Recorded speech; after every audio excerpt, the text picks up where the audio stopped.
জুলুম করে আমাদের বুক থেকে এক এক করে 11 জন শীর্ষ দায়িত্বশীল নেতাকে মিথ্যা মামলায়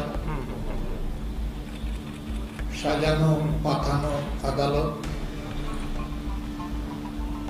এবং মিথ্যা সাক্ষীর মাধ্যমে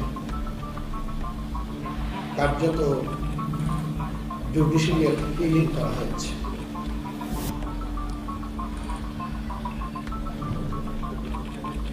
যে জায়গায় বসে আজকে আমি কথা বলছি, দীর্ঘদিন আপনারা এমন একটি অবস্থানে যাদেরকে বসতে দেখেছেন, যাদের মুখের কথা শুনেছেন, কার্যত তাদের একজন ছাড়া দুনিয়া থেকে সবাইকে নির্মমভাবে বিদায় করে দেওয়া হয়েছে।